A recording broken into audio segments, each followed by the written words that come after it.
In his life, उसके जीवन में कोई अपॉर्चुनिटी शिक्षा प्राप्त करने का नहीं रहा, जिसके कारण ही could not take education, even primary education. तो he was compelled, he was forced to sell fish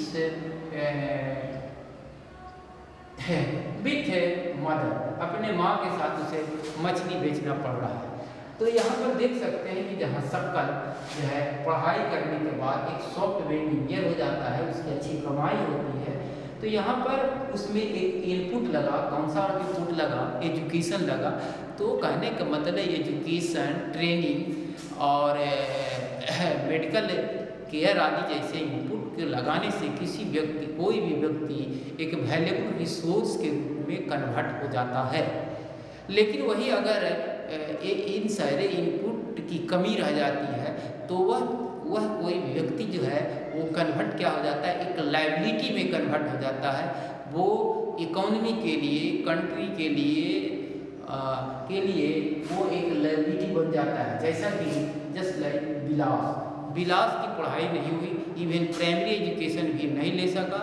he could not take even primary education, he became a liability to his family and country also. वह अपने परिवार और देश के लिए वो liability बन करके रहा।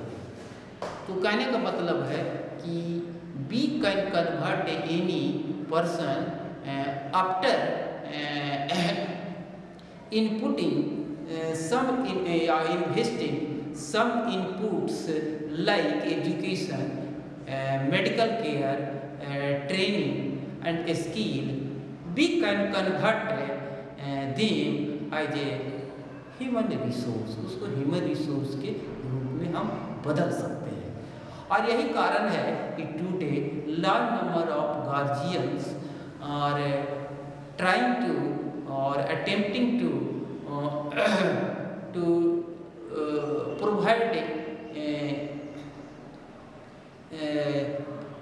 provide education to their children। यही कारण है कि आज के जो गार्जियन हैं वो प्रयासरत हैं कि अपने बच्चों को अधिक से अधिक एजुकेशन दे रहे हैं।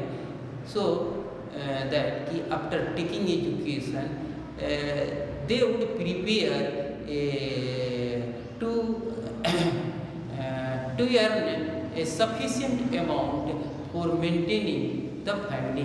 वो अपने परिवार को मेंटेनेंस के लिए पर्याप्त जो है वो पैसा कमा सके। नेक्स्ट है economic activity by men and women, है ना।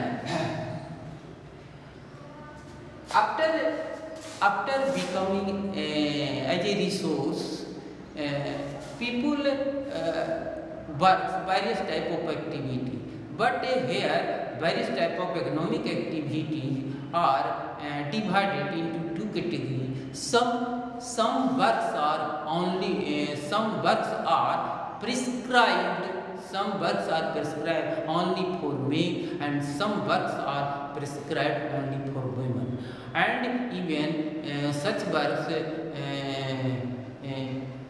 which are prescribed या which are prescribed for both, but men are paid higher remuneration than women। कहने का मतलब है कि जो इकोनॉमिक एक्टिविटियाँ हैं तो आज से नहीं, प्रोमेंशन टाइम से वो कुछ कामें जो हैं प्रिस्क्राइब्ड ओनली फॉर मेन के लिए, कुछ खास पुरुषों के लिए वो प्रिस्क्राइब किया गया है, और सम वर्क्स जो हैं वो प्रिस्क्राइब्ड वुमेन के लिए है। एक पहले से जो हमारा जो सोशल जो एक ट्रेडिशन है, सामाजिक जो परंपरा है उसे के अनुसार लोग मिल रहे हैं। लेकिन आज भी जो है कुछ ऐसे भी काम है या काम ऐसे, आज एक ऐसा ट्रेंड्स आया है जिसमें काम जो है मेन एंड वुमेन दोनों मिलकर कर रहे हैं, लेकिन men are paid higher remuneration और वेज देन वुमेन। पुरुषों को महिलाओं के तुलना में ज़्यादा पारिश्रमिक यानी वेज और रिम्यूनरेशन दिया जाता है महिलाओं की तुलना में, है ना। तो here there is a inequality, यहाँ पर असमानता है। नेक्स्ट, क्वालिटी ऑफ पॉपुलेशन, है ना, quality of population. For enriching our population को समृद्ध बनाना है, या फॉर मेकिंग ह्यूमन रिसोर्स और for building human resource, we have to invest some input like education, healthcare and training, है ना। कहने का मतलब अगर पॉपुलेशन में क्वालिटी लाना है तो हमें बहुत सारे इनपुट को इन्वेस्ट करना पड़ेगा, कारण क्वालिटी और पॉपुलेशन ही also known as human resource. Population में जब तक क्वालिटी नहीं होगी वो ह्यूमन रिसोर्स नहीं कहला सकता है। सो फॉर इनरिचिंग और qualifying population we have to invest some inputs like education, medical training and medical care हमको इन्वेस्ट करना पड़ेगा। तो first of all I want to focus on education. Education is a precious thing, or precious. Education is just like jewelry for any person. किसी भी व्यक्ति के लिए एक ज्वेलरी आभूषण के समान है। Without education, we cannot define any person as a resource. Without education के हम किसी व्यक्ति को हम रिसोर्स के रूप में डिफाइन नहीं कर सकते, because education is the main source of knowledge, skill and technology. Education ही ज्ञान तकनीक का मेन स्रोत है। इसीलिए people should be educated, essentially आवश्यक तौर पर उसे जो है शिक्षित होना बहुत जरूरी है। तो आफ्टर इंडिपेंडेंस